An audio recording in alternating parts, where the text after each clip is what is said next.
오늘 제목이 사람의 일, 하나님의 일입니다. 두 가지 구분해서 말씀을 드리겠습니다. 앞에 두 가지는 사람의 일이고 뒤에 세 가지는 하나님의 일입니다. 우리 한 번 더 암송해 볼까요? 시작. 겸손과 여호와를 경외함의 보상은 재물과 영광과 생명이니라. 사람의 일의 첫 번째는 겸손입니다. 겸손에 대해서는 더 얘기할 필요가 없지 않습니까? 저는 늘 겸손하면은 제가 생각이 나더라고요. 교만하면은 상대방 어떤 사람이 생각이 나더라고요. 그것이 잘못된 것입니다. 교만이라고 할 때는 내가 생각이 나야 하고, 겸손이라고 할 때는 상대방 어떤 사람이 생각나는 것이 바람직한 크리스찬의 모습입니다. 제가 중학교를 입학했는데요, 영어 선생님이 첫 시간에 오셔가지고 여기에 최씨가 있으면 손을 들어보라고 하더라고요. 그래서 많은 친구들이 손을 들더라고요. 고씨가 있으면 손을 들으라고 하더라고요. 고씨가 희성 아닙니까? 아무도 들지를 않더라고요. 그러더니 이분이 칠판에 이상석이라고 적으시면서 자기는 최씨와 고씨가 있으면 최고 상석이라는 겁니다. 중학교 1학년 때 얼마나 그 선생님이 크게 부각이 되는지 알지 못합니다. 그러나 지금 생각하니까 영어 선생님이시니까 so what? 상석이 되어서 어떻다는 말씀입니까? 물론 그분이 교만한 것이 아니라 우리 제자들에게 당신 이름을 각인시키기 위해서 그렇게 하셨겠죠. 그러나 성경에 보시면 상석에 앉지 말고 상좌에 앉지 말라고 말씀하고 있습니다. 마가복음 12장 39절에 회당의 높은 자리와 잔치 윗자리를 원하는 세관들을 삼가라. 개역 한글에는 회당의 상좌와 잔치의 상석을 원하는 세관들을 삼가라고 말씀합니다. 높은 자리에 앉아 있다가 더 높은 사람이 오면 얼마나 수치를 당하겠습니까? 잠언 16장 18절입니다. 교만은 패망의 선봉이요 거만한 마음은 넘어짐의 앞잡이니라. 제가 한 번은 교회 마당에 있는데 어떤 집사님이 저에게 목사님 사교가 일본 사람입니까? 하더라고요. 저는 절대로 그분이 사교가 일본 사람이 아니라고 했습니다. 주이시 유대인이라고 했습니다. 누가복음 19장에 보시면 뽕나무 위에 올라간 세리장 사교 얘기가 나옵니다. 사교는 키가 작았기 때문에 우리 주님을 만나기 위해서 뽕나무 위로 올라갔습니다. 이 뽕나무를 세상적이라고 상징으로 생각해 보십시다. 사교는 물론 키가 작아서 올라갔습니다만은 사교가 살아간 삶의 모습이 그럴지 모릅니다. 세리장으로서 유대 백성들, 자국민들에게 많은 세금을 끌고 모으고 적나라하게 늑탈을 하고 일정액을 로마에 바치고 그 나머지는 인마이 포켓, 자기가 착복했는지 모릅니다. 세상에 소외당했습니다. 바로 사교가 살아가는 삶의 모습이 남을 딛고 일어서는 모습인지 모르겠습니다. 저와 여러분의 조국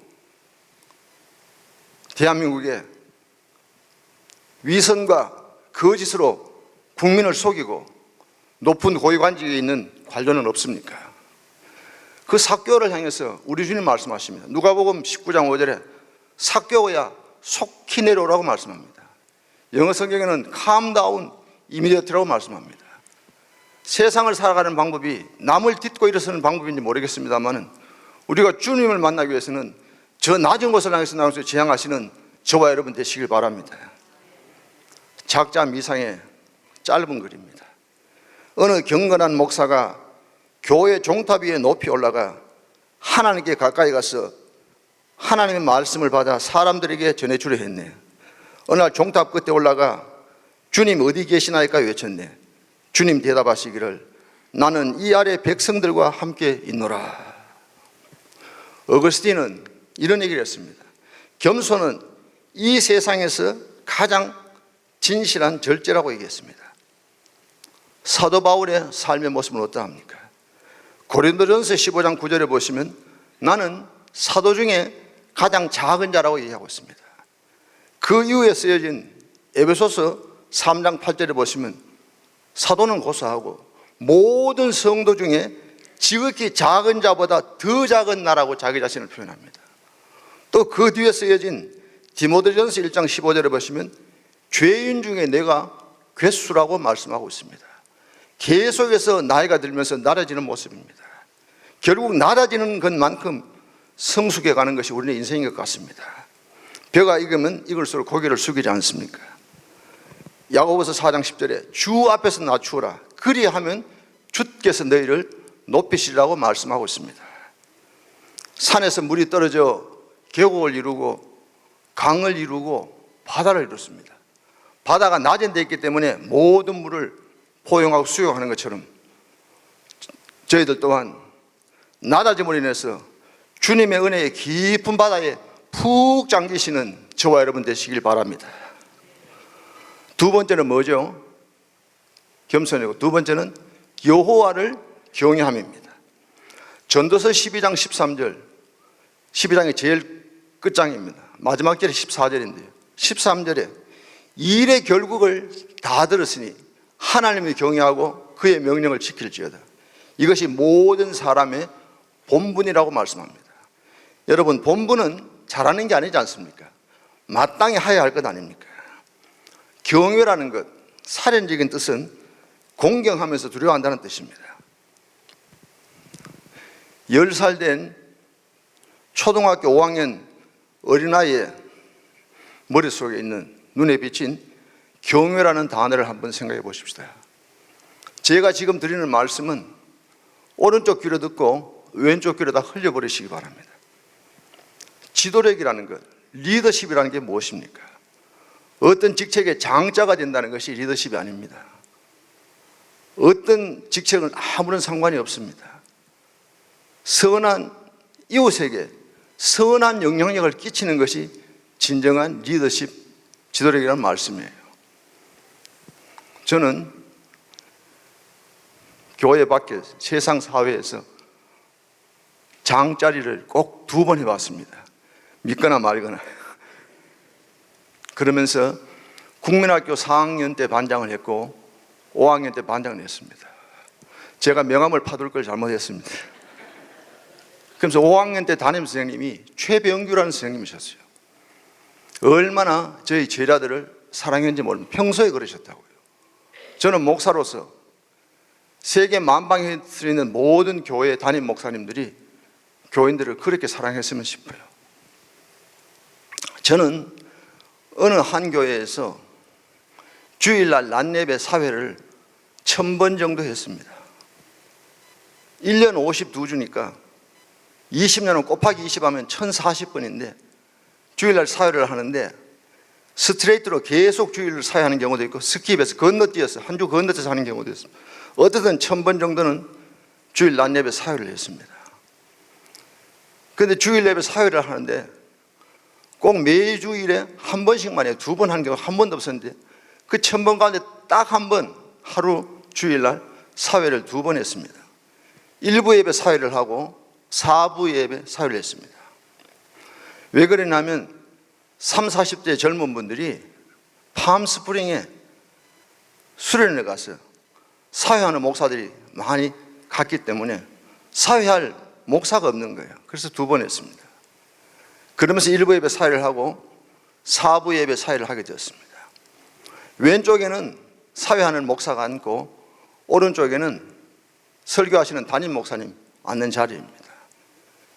이제 시간이 다 되면은 사회하는 목사가 강대산으로 올라가면 피아노 반주가 나오고 바로 예배가 시작됩니다. 4부 예배 사회를 하기 시간이 다 되었습니다. 바로 긴장된 순간입니다. 온 회중들이 사회하는 사람을 쳐다보고 있습니다. 근데 담임 목사님 되시는 분이 제 오른쪽 귀에 당신의 입술을 갖다 대더라고요. 제가 그렇다고 그분 소리를 듣기 싫어서 왼쪽으로 피할 수는 없는 것 아닙니까? 자연스럽게 제 오른쪽 귀가 그 입술을 향해서 가게 됐습니다. 그 거리가 한 10cm 떨어졌겠죠.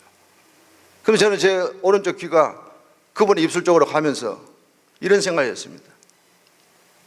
목사님, 우리 교회 예배 사이에 간격이 짧으니까 찬송과 4절에 있는 찬송은 마지막 3절, 4절은 좀 생략해 주시면 시간을 벌 것 같습니다. 이런 말씀을 하시리라고 기대를 하고 제가 오른쪽 귀를 갖다 대었습니다. 그런데 저희 기대가 완전히 어긋났습니다. 이분이 어떤 말씀 하시냐면은, 목사님 사회 2번 하시는데 힘드시죠?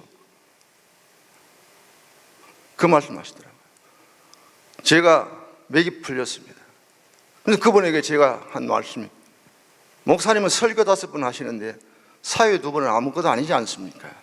그런 얘기를 하고 사부 예배에 올라갔습니다. 여러분, 그 시간이 1초, 2초입니다.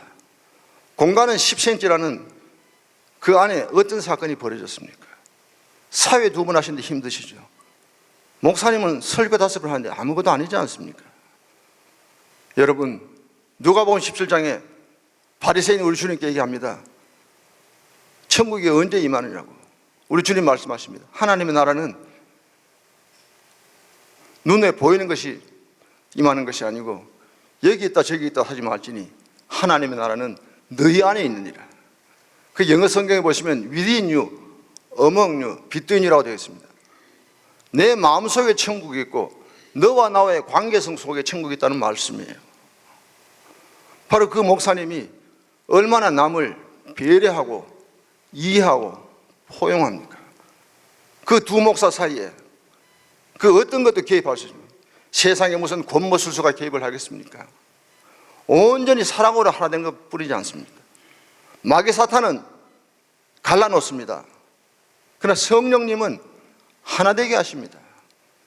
바로 그 1초, 2초 그 시간과 그 10cm 사이 바로 그 장소, 그 시간이 바로 천국 아닙니까? 그 담임 목사님 누구냐면 지금 몽고에서 사회 가시는 김경진 목사님이십니다. 50년 더 많은 세월 흘러갔습니다마는 최병규 선생님, 담임 선생님, 김경진 담임 목사님과 똑같은 생각을 가지고 계신 분이 저는 분명히 믿습니다. 그 중간에 제가 있습니다. 김 목사님 만나서 지금 이 순간까지 똑같은 생각을 갖고 있어요. 하나 된 생각, 마음입니다. 우리가 하나님을 믿을 때 변함이 없어야 하지 않습니까? 사람과 사귈 때도 시종예의란 처음부터 끝까지 변함없는 삶을 살아가지 않겠습니까?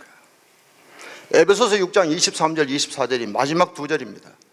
아버지 하나님과 주 예수 그리스도께로부터 평안과 믿음을 겸한 사랑이 형제들에게 있을지어다.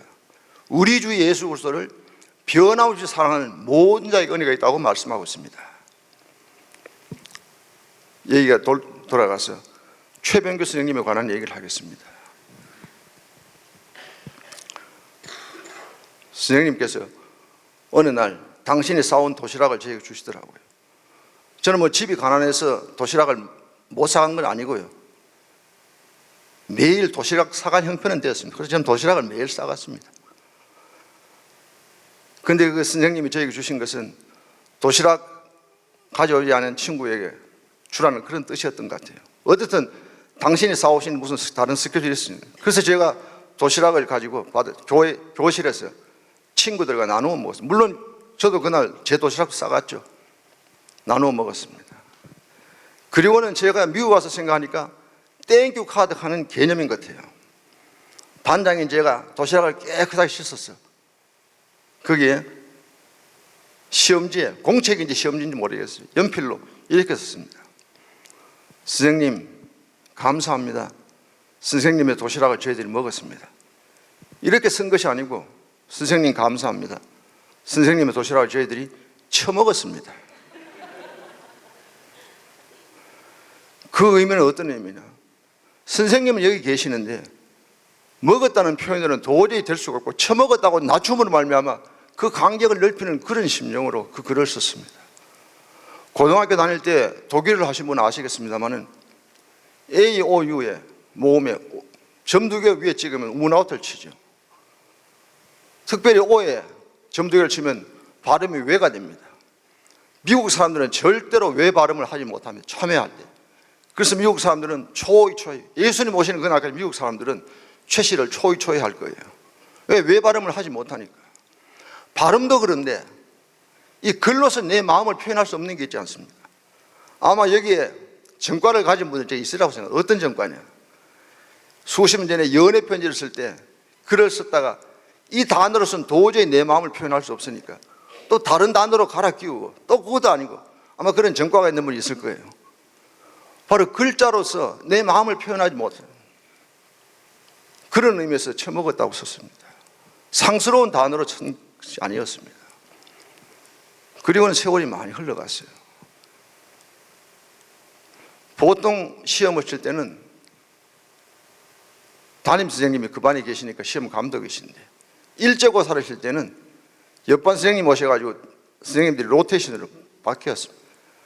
저는 3반이었는데 2반 선생님 송석근이라는 선생님이 오셔가지고 시험 감독을 하고 계시다가 느닷없이 2반에 김재룡이가 누구냐고 손을 들으라고 하더라고요. 그 재룡이가 손을 들더라고요. 그러면서 이 재룡이라는 친구는 붓글씨를 잘 쓰고 그림을 잘 그리는 친구였어요.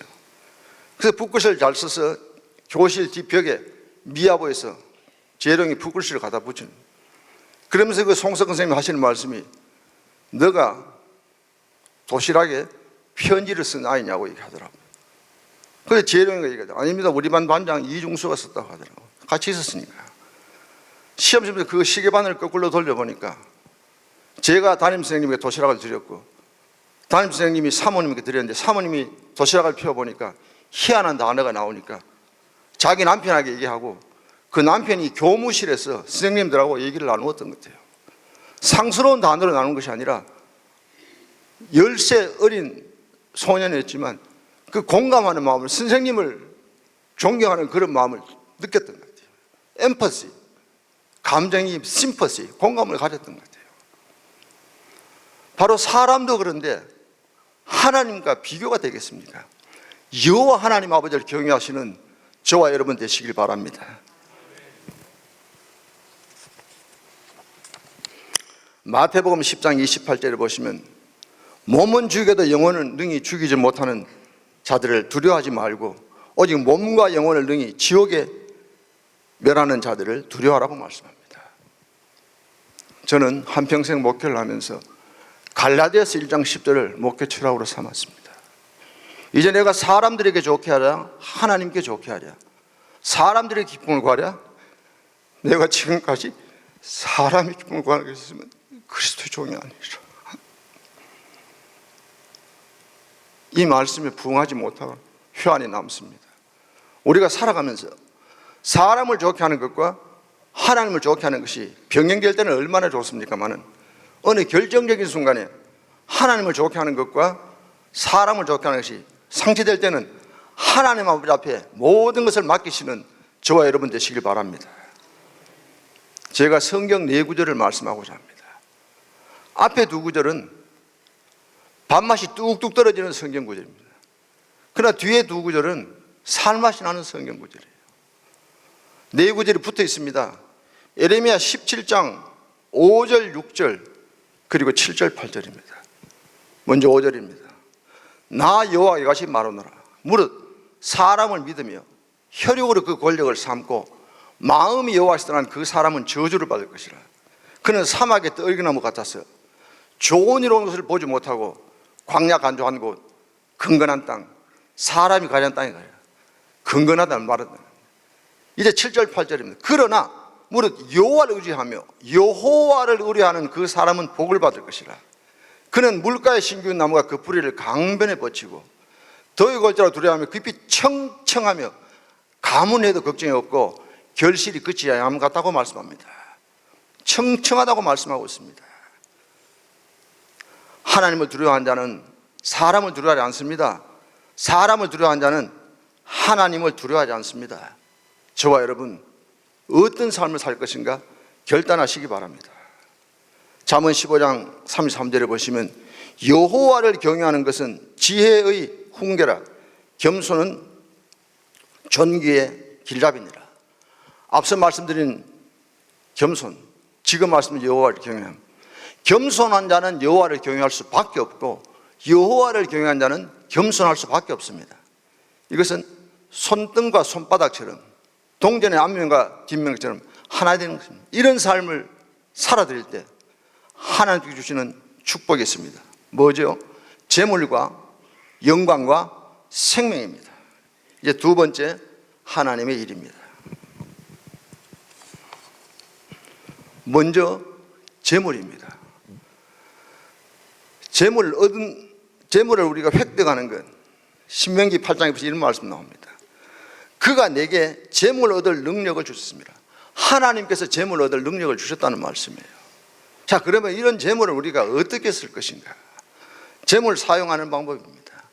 우리는 하나님의 마음으로 주님의 마음을 가지고 재물을 사용한다는 말씀이에요.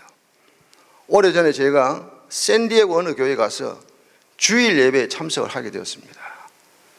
그날 담임 목사님이 계시지 않고 EM 영어 목회부에 1.5세 목사님이 오셔가지고 설교를 하시더라고요. 그래서 그분이 이런 얘기를 합니다. 자기 할아버지, 할머니, 아버지 사형제, 자기 아버지가 셋째 아들이었대요. 6 식구가 북한에서 월남을 하게 되었습니다. 그런데 할아버지가 돌아가신 거예요. 이제 젊은 할머니가 젊죠. 젊은 여인이 사형제를 키워야 되는 그런 극한 상황에 몰리게 됐습니다.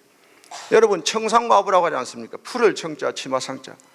청산가부 대신 그 젊은 여인이 아들 넷을 키우게 되는, 도저히 그 남한 땅에서 키울 수 없으니까 막내 아들을 그 목사의 작은 아버지죠. 자기 아버지가 셋째 아들이니까 쌀 2가마니에 양자로 주기로 결정한 거예요.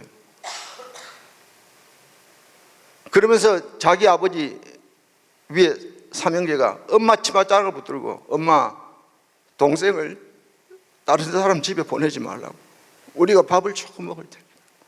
저는 그 설교를 들으면서 저랑은 아무런 상관없어요. 저는 북쪽하고는 전혀 상관없는 사람. 여러분, 제 말씀 들어보면 알지 않습니까? 전혀 상관없는 사람인데 그 설교를 들으니까 너무너무 제 가슴이 저밀어 오는 거예요. 그런데 결과적으로 양자는 주지 않았던 겁니다. 그런데 그 다음에 이 젊은 목사님 하시는 말씀이, 지금 저희 아버지 사형제 가운데 우리 막내 삼촌 작은 아버지가 최고 잘 됐다고 하더라고요. 저는 얼마나 익사이팅한지 알지 못했습니다. 그 설교를 들으면서. 기독교는 십자가로 끝나는 종교가 아닙니다. 십자가 다음에 부활의 종교인 것을 믿으시기 바랍니다. 요한복음 16장 33절 마지막 절에 세상에서 너희가 환난을 당하나 담대하라, 내가 세상을 이겼노라고 말씀. 빅터, 승리했다는 거예요. 신명기 24장 19절에서 22절의 말씀인데요, 여러분, 이 세 단어가 엉켜서 3번 나옵니다. 나중에 여러분, 제가 지금 묻고 있습니다. 생각해 보세요. 제가 읽어보겠습니다. 신명기 24장 19절 이하 22절. 내가 밭에서 곡식을 벨 때에 그 한 묻을 밭에 잃어버렸거든. 다시 가서 가져오지 말고 나그네와 과와 과부를 위하여 남겨두라. 그리하면 내 하나님 여호와께서 내 손으로 하는 모든 일에 복을 내리시리라. 내가 내 감람나무를 떤 후에 그 가지를 다시 살피지 말고 그 남은 것은 객과 과와 과부를 위하여 남겨두며, 내 포도원의 포도를 딴 후에 그 남은 것을 다시 따지 말고 객과 과와 과부를 위하여 남겨두라. 너는 애굽 땅에서 종되었던 것을 기억하라. 이러므로 내가 내게 이 일을 행하라 명하노라. 어떤 단어가 엉켜서 나왔죠? 객과 과와 과부라는 단어가 나왔습니다. 제가 오다 보니까 오홍석 집사님이 여기 참석하신 게 제가 눈에 쫙 들어왔어요. 오 집사님이 대답하셔도 좋고 다른 분이 여러분들이 대답해 주셨습니다. 여러분 영어 실력을 제가 테스트하겠습니다. 고아가 영어로 뭐죠? 올폰, 오시가 나왔어요. 물론 올폰 맞습니다. 영어 시험 치면 100점입니다. 그러나 이 성경에 고아라는 것은 야톰이라는 단어를 쓰는데요, fatherless, 아버지 없습니다. 아버지 없습니다. 영어 성경에 보시면 orphan이라고 쓴 단어도 성경도 있고요, father라고 쓴 단어, 정확한 뜻은 father, 아버지 없음입니다. 앞서 언급한 1.5세 목사님의 할머니의 그 아버지 사형제가 바로 그런 케이스입니다. 하나님의 마음이 그런 마음이라는 거예요. 우리 주님의 마음이 그런 마음입니다. 물론 양친이 안 계신 것 슬픈 일이죠. 21세기 지금도 경제적인 능력이 없는 싱글 마음이 자녀들을 키운다는 것 얼마나 힘든 일입니까? 지금처럼 여건이 보장되어 있는 것도 아닙니다. 하물며 수천 년 전 여건이 전부하다 해도 과언이 아닌 그 상태에서 싱글 마음에 자녀를 키운다는 것 얼마나 힘들었겠습니까? 하나님께서는 이처럼 중심에서 소외된 그러한 사람인 객과 과와 과부를 끝없이 사랑하시며 너도 애굽 땅에서 종되었던 것을 기억하라고 말씀하십니다. 하나님은 어떤 분이십니까? 너도 어렵고 힘들었던 그 시절이 있지 않냐고 위로하며 말씀하시는 사랑의 하나님이십니다. 예수님은 내가 예수라고 우리들의 삶의 현장에 오시지 않고 객과 과부의 모습으로 변장해서 다가오십니다. 객과 과부는 소외당한 사람의 대표적인 인물입니다. 우리 주님은 역사의 흐름에 주류에 있지 않은 마지널 퍼슨, 주변인 변두리의 사람들을, 소외된 사람들을 잊지 않으시고 중심으로 이끌어 오시는 분이십니다. 로마의 군인이며 중세 시대에 마틴이라는 성자가 있었습니다. 이 마틴이 길을 가는데, 추운 겨울날 길을 가는데 거지가 구걸을 합니다. 아무것도 이 마틴이 가진 것이 없어서 자기 외투를 벗었어요. 반틈 잘라서 이 거지에게 반틈을 주고 자기도 몸을 가려야 되니까 반쪽짜리 외투를 입었습니다.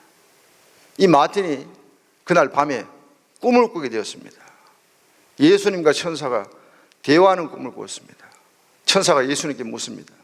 예수님 보니까 지금 예수님께서 반쪽짜리 외투를 걸치고 계시는데 누가 준 겁니까? 라고 물으니까 마틴이 주었다고 우리 주님이 천사에게 얘기했습니다. 바로 자기 자신이 주었다는 겁니다. 그러면 예수님 그 반쪽짜리는 누가 받았습니까? 바로 그 거지가 받았는 거예요. 바로 그분이 우리 주님의 모습으로 나타났다는 겁니다. 우리 주님이 그런 분이세요. 야고보서 1장 27절에 하나님 아버지 앞에서 정결하고 더러움이 없는 경건은 곧 고아와 과부를 그 환난 중에 돌아보고 또 자기를 지켜 세속에 물들지 않은 이것이니라. 지극히 작은 자에게 주의 이름으로 냉수한 것을 준 것은 결코 상을 잃지 않습니다. 공동번역 마태복음 10장 42절에 이런 말씀을 합니다. 나는 분명히 말한다. 이 보잘것없는 사람 중 하나에게 그가 내 제자라고 하여 냉수한 것이라 주는 사람은 반드시 그 상을 받을 것이다. 잠언 19장 17절입니다. 가난한 자를 불쌍히 여기는 것은 여호와께 구워드리는 것이니 그 선행을 갚아주시리라. 가난한 자를 불쌍히 여길 때 하나님 아버지 당신이 빚쟁이 된다는 말씀이에요. 얼마나 익사이팅한 복입니까? 우리가 궁극적으로 저금해야 될 것은 뱅크 오브 아메리카, BOA가 아닙니다. 뱅크 오브 코리아, BOK가 아닙니다. BOG, 뱅크 오브 갓, 하늘나라의 은행에 저금하시는 저와 여러분 되시길 바랍니다. 지난 8월 달에 제가 기억합니다만 이 기쁨을 누리기 위해서 장학금을 수여했다고 저는 알고 있습니다. 여러분들 수준이 어떤 수준인지 제가 질문 하나 던질게요. 너무너무 간단한 수준입니다. 두 개 중에 하나만 답하세요. 다른 거는 3번은 없습니다.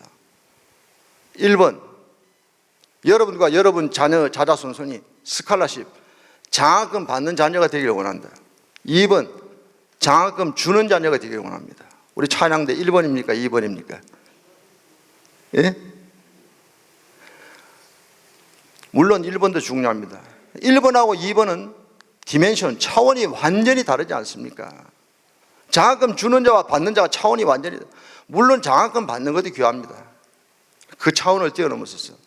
여러분들 후손들은 장학금을 받는 자녀만 아니라 장학금을 나누어주고 베풀어 주시는 자손 만대가 되시길 바랍니다. 누가복음 6장 38절에 주라 그리하면 너희에게 줄 것이니 곧 후히 되어 흔들어 넘치도록 너희에게 안겨주리라. 너희의 헤아리는 그 헤아림으로 너희의 헤아림을 도로 받을 것이니라. 세 번째는 두 번째입니다. 하나님의 두 번째는 영광입니다. 재물과 영광, 생명.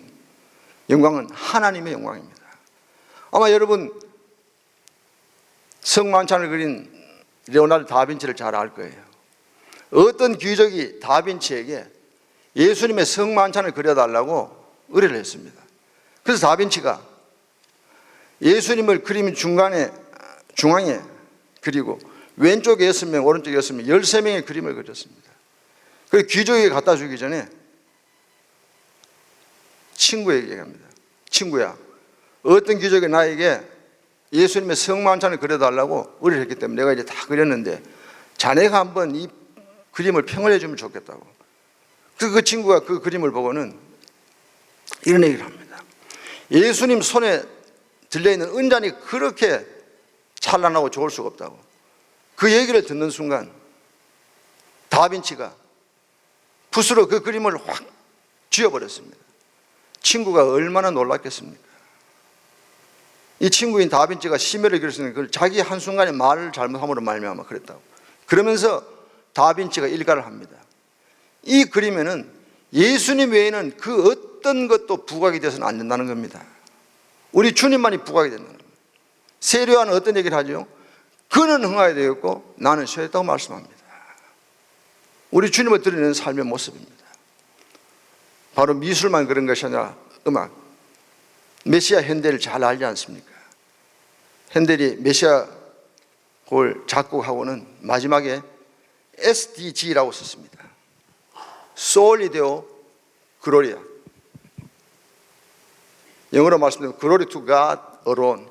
우리 하나님 아버지에게만이 영광을 돌려야 된다는 말씀입니다. 고린도전서 10장 31절. 그런 정도가 먹든지 마시든지 무엇을 하든지 다 하나님의 영광을 위하여 하라.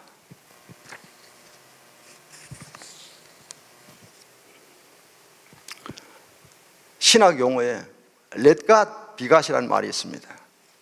하나님으로 하여금 하나님 되게 하라. 우리 인간이 어떻게 하나님 되게 하겠습니까마는 하나님이 계신데 우리 인간이 허리게 했기 때문에 하나님 되게 하는 거예요. Let God be God. 제 아닌 이 목사님은 찬양을 잘합니다만 저는 찬양을 잘 하지 못합니다. 그래서 제가 짧은 곡 한 곡을 불러보겠습니다. 왕이신 나의 하나님, 내가 주를 높이고 영원히 주의 이름을 송축하리이다. 같이 불러보시죠. 왕이신 나의 하나님, 내가 주를 높이고 영원히 주의 이름을 송축하리이다.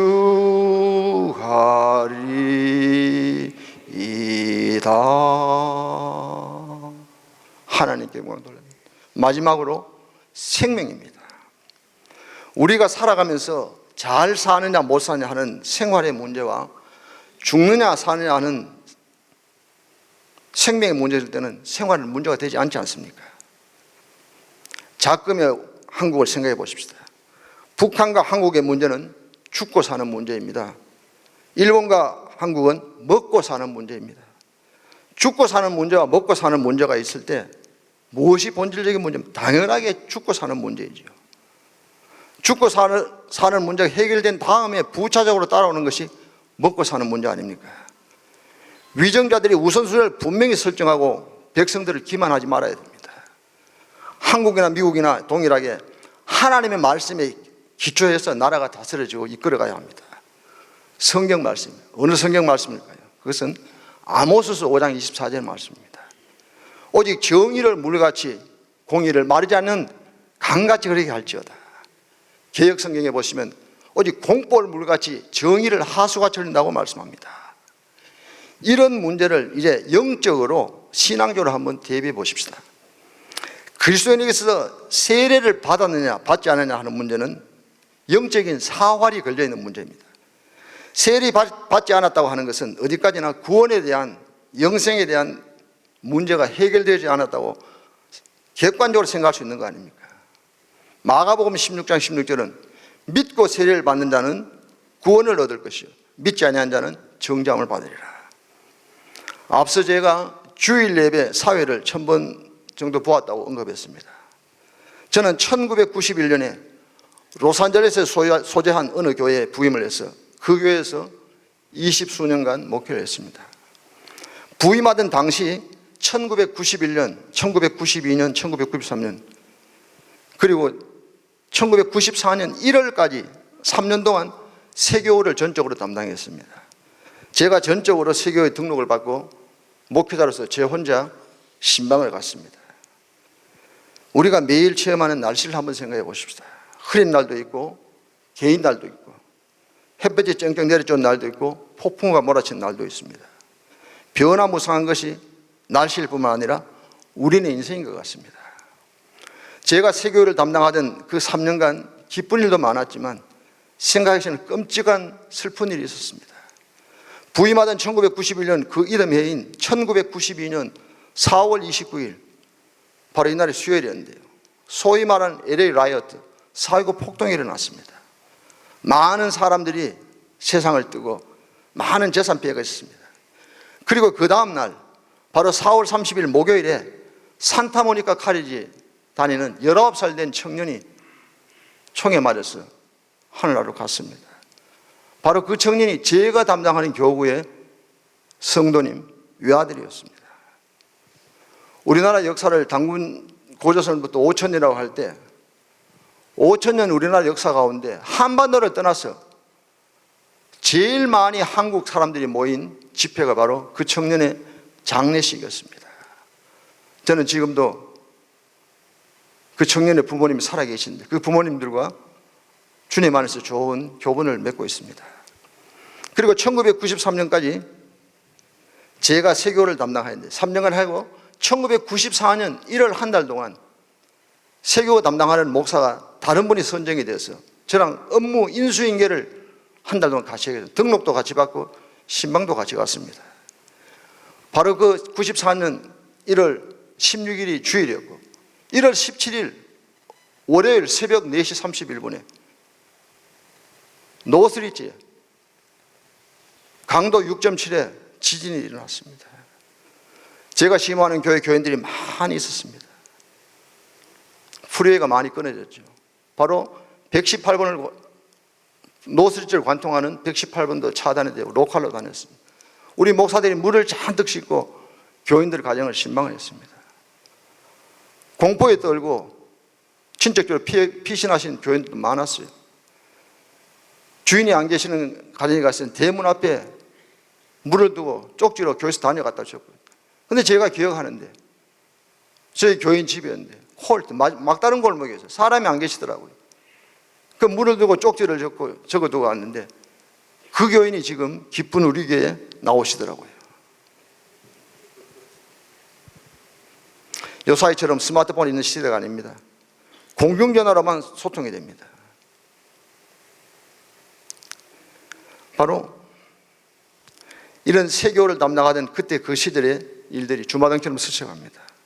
저는 이러한 세교 등록을 받을 때 이 사람이 경상도 사람이냐 전라도 사람이냐 젊은 사람이냐 연세가 많은 분이냐 또한 거리가 가까우냐 뭐건 상관없이 저의 관심사는 이분이 세례를 받는다 받지 않냐 거기에 전적인 관심사가 있습니다. 그래서 저는 세례 받지 않은 가정에 가서는 무조건 요한복음 5장 24절 말씀했습니다. 여러분 혹시나 요한복음 5장 24절 암송하시면 같이 해볼까요? 내가 진실로 진실로 내게 이르노니 내 말을 듣고 또 나 보내신 이를 믿는다는 영생을 얻었고 심판이 이르지 아니하나니 사망에서 생명으로 옮겼느니라. 이 말씀을 전했습니다. 이 말씀을 전했습니다. 저는 금년 2월 달에 104세 되신 분의 장례식과 하관식을 집례했습니다. 1915년생이시더라고요. 2019년입니다. 지금부터 20수년 전의 얘기입니다. 권사님 한 분이 저에게 자기 내과의사 주친 선생님을 전도를 하러 가자고 하더라고요. 그래서 그 권사님을 모시고 그 의사 선생님 닥터 오피스를 갔어요. 3명이 닥터 오피스에 앉았습니다. 그러면서 그 의사분이 이런 얘기를 하더라고요. 난생 처음 보는 분인데 자기는 내과의사고 자기 부인이 마취과의사래요. 자기와 자기 부인은 하나님을 부인하지 않는데요. 그런데 자기 부인이 24시간 수술을 대기해야 되기 때문에 일요일 날, 주일을 일요일로 하더라고요. 일요일 교회에 나올 수 없다는 거예요. 그래서 제가 그 얘기를 들으면서 속으로 이 양반이 24시간 잠은 안 자는 거예요. 그러면서 제가 얘기했습니다. 선생님이 귀한 의사 선생님으로서 인수를 베푸셔가지고 환자분 낫게 할 거죠. 낫게 한다는 거예요. 나은 환자분이 100년 안에 세상을 뜨십니까? 안 뜨십니까? 하니까 자기가 100년 안에 세상을 뜬다고 하더라고요. 그래서 또 제가 얘기를 했습니다. 제가 무식한 목사이기 때문에. 선생님 하시는 게임은, 제가 의사의 진료 행위를 게임이라고 표현했습니다. 선생님 하시는 게임은 무언가 제한이 있는 걸 하거든요. 당신 하는 거 살려놓아 봐야 궁극적으로 죽는 게 아니라 그런 뜻이었습니다. 저는 메디컬 닥터나 약이나 간호사를 절대로 부인하는 목사가 아닙니다. 당신 하는 일은 살려놔봐야 궁극적으로 죽는 게 아니라 이런 뜻을 함축하였습니다. 이분이 얼굴이 새파랗게 질리더라고요. 저는 제 주치사 선생님이 저보다 한 서너 살이 많으셨는데 6년 전에 하늘나라로 가셨어요. 그러니까 제가 잘 알고 있는 비뇨기과 의사분인데, 여러분 비뇨기과는 키드니 신장 수술도, 키드니 스톤, 신장 결석 수술도 하시는 분인데 자기가 신장 결석이 걸려가지고 다른 비뇨기과 의사가 자기를 수술했다고 저한테 얘기를 하더라고요. 그러니까 제가 지금 있는 교회 지난 주일입니다. 장로님 한 분이 치과 의사인데 내보고 이런 얘기를 해요. 목사님, 오늘 저는 예배 드리고 식사를 할 수 없습니다.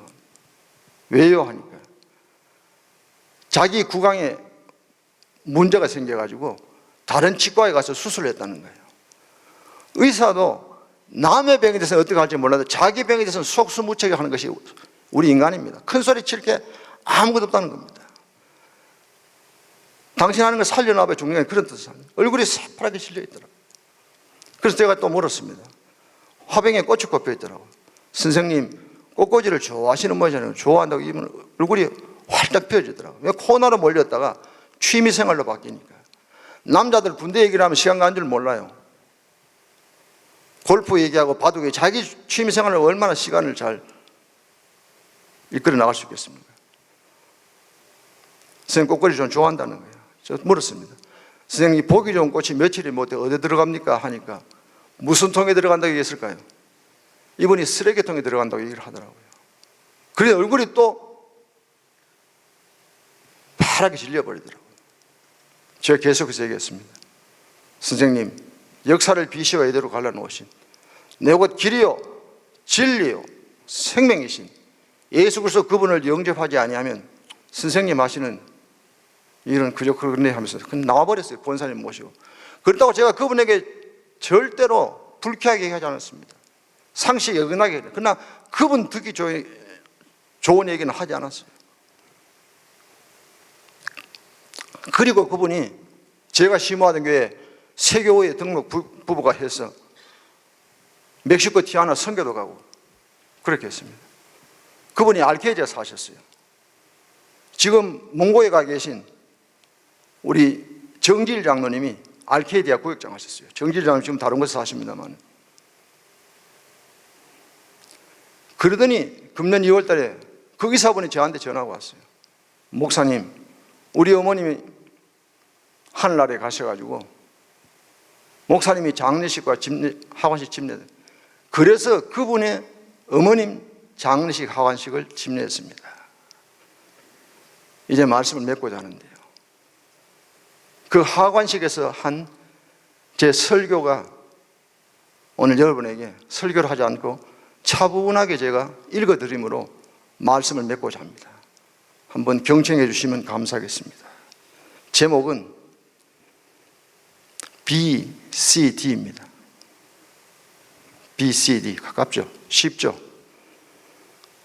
순두부 좋아하는 사람은 BCD 토프, 북창동 순두부로 생각하지 마시기 바랍니다. 제목은 BCD입니다. 제가 읽어보겠습니다. 우리 인생을 어떻게 표현할 수 있을까요? 영어 표현에 From cradle to grave, 요람에서 무덤까지라는 말이 있습니다.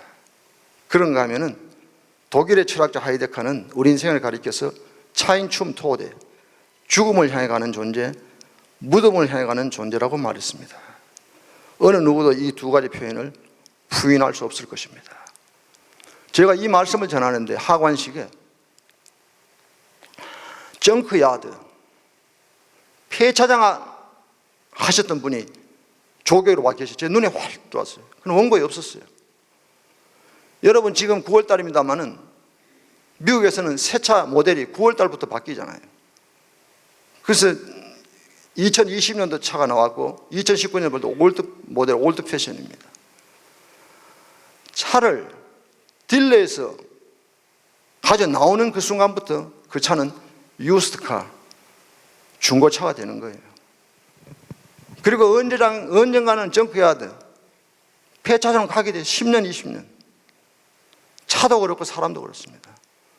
저도 1991년 그 교회에 부임했을 때, 제가 그 당시에 결혼한 지가 11년이 됐는데요. 1980년에 결혼했습니다. 결혼했는데 교인들이 저보고 결혼했냐고 묻는 사람 많더라고요. 중매하려고 했는지 모르겠습니다. 여러분 보세요. 제 얼굴은 지금 생긴 이대로 모습입니다. 1991년 저도 안 그렇지 않았어요. 유스트카, 중고차라는 겁니다. 계속해서 리셀 밸류가 떨어진단 말이에요. 사람도 그렇고 차도 그렇고 모든 것이 그렇습니다. 이제 더 읽어 나가겠습니다. 어느 누구 이 두 가지 표현을 부인할 수 없을 것입니다. 달리 우리 인생을 한마디로 요약한다면 B와 D 사이의 C입니다. B와 D 사이에 부단히 C를 추구하며 살아가는 삶입니다 라고 할 수 있습니다. birth, 출생에서 D, death, 죽음 사이에서 매사를 choice, 선택의 갈림길에서 결단하면서 살아갑니다. 여러분 오늘 예배 나오기에 결단하고 나오지 않았습니까? 이 사람과 결혼하겠다고 결단하지 않았습니까? 기쁜 누르게 나오시겠다고 초이스 선택하지 않았습니까? C의 결단은 시간이 지나면 다 흘러가 버립니다. 그러나 영원히 변하지 않는 유일한 C가 하나 있습니다. 그리스도이십니다. 예수 그리스도이십니다. 히브리서 13장 8절에 예수 그리스도는 어제나 오늘이나 영원토록 동일하시니라. 역사는 그분의 이야기, His story는 예수님의 얘기, 즉 역사를 BC와 AD로 갈라놓은 예수님의 얘기입니다. 주전과 주로 갈라놓은 분수령이 되신 분이 바로 예수 그리스도이십니다. 요한복음 1장 14절에 말씀이 육신이 되어 우리 가운데 거하시며 우리가 그 영광을 보니 아버지의 독생자의 영광이요 은혜와 진리가 충만하더라. 앞선 그 방금처럼 우리 인간은 birth와 death 사이에, B와 D 사이에 살아가는데 D를 아무리 길게 잡아도 100이라는 숫자를 넘기기 힘듭니다. 아니 그 100이라는 숫자도 내 마음대로 주관할 수 없습니다. 그것 또한 우리에게 생명을 허락하시는 생명의 주인이시고 주관이 되시는 하나님께서 전적으로 주관하십니다. 이처럼 우리 인간은 100이라는 시간의 한계 속에 갇혀서 바둥바둥 살아갑니다. 이런 맥락에서 100이라는 숫자, 우리가 맞이하는 생일이라는 실존을 생각해 봅니다. 우리에게 생일을 허락하신 분이 누구입니까? 내년 생일을 맞이하겠다고 자신에게 얘기할 사람 아무도 없습니다. 우리에게 생일을 허락해 주시는 유일하신 분이 생명을 주관하시는 하나님이십니다. 100이라는 숫자, 생일 그 시간을 뛰어넘어 영원한 생명인 영생에 있어 살아갈 수 있는 유일한 방법이 있습니다. 즉 그것은 역사를 BC와 AD로 갈라놓으신 예수 그리스도를 믿음으로 영생에 이르는 것입니다. 아까 말씀드린 세례받지 않은 가정에서 하는 그 성경 구절입니다. 요한복음 5장 24절에 내가 진실로 내게 이르노니 내 말을 듣고 또 나 보내실 믿는 자는 영생을 얻었고 심판에 이르지 아니하는 사망에서 생명으로 옮겨내더라. 영생에는 유일한 길이 여기 있습니다. 우리 같이 하십시다. 요한복음 14장 6절입니다. 예수께서 이르시되 내가 곧 같이 하시죠. 내가 곧 길이요 진리요 생명이니 나로 말미암지 않고는 아버지께로 올 자가 없느니라. 요한복음 11장 25절 26절 우리 같이 하십시다. 예수께서 이르시되 나는 부활이요 생명이니 나를 믿는 자는 죽어도 살겠고 무릇 살아서 나를 믿는 자는 영원히 죽지 아니하리니 이것을 내가 믿느냐. 우리 인생은 birth와 death 사이에 모든 상황에서 초이스하며 살아갑니다. 일반인들은 초이스를 결단하면서 스스로 결단하고 스스로 책임져야만 하는 존재입니다. 그러나 그리스도인은 그 C가 일반적으로 말하는 초이스가 아닙니다. 크라이스트, 그리스도라면 어떻게 했을까? 라는 관점에서 결단하며 살아가는 하나님의 백성, 하나님의 자녀들입니다. 로마서 11장 36절 자막이 나와요. 같이 읽어보세요. 시작. 이는 만물이 주에게서 나오고 주로 말미암고 주에게로 돌아갑니다. 그에게 영광이 세세에 있을지어다. 아멘. 영어 성경에 보시면 from him, through him, to Him. 주님으로부터, 주님으로 말미암고 주님의 일로 돌아가는 삶입니다. 이제 말씀을 맺습니다. 우리 인간의 일은 겸손과 여호와를 경외하는 것입니다. 하나님께서 해주신 일은 재물과 영광과 생명입니다. 이제 다 같이 본문 말씀을 한번 암송하고 말씀을 맺겠습니다. 같이 해볼까요? 겸손과 여호와를 경외함의 보응은 재물과 영광과 생명이니라. 아멘. 기도하겠습니다.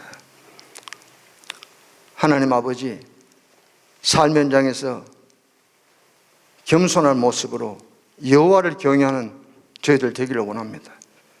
그런데 귀한 재물을 주실 때 우리 주님의 마음을 가지고 재물을 사용할 수 있도록 도와주십시고, 저희들 무엇을 먹든지 마시든지 하든지 하나님의 영광에 초점을 모아지고 생명운동에 앞장서는 기쁜 우리에게 믿음의 권속들 되도록 도와주시옵소서. 주 예수 그리스도 이름으로 간절히 기도하옵나이다. 아멘.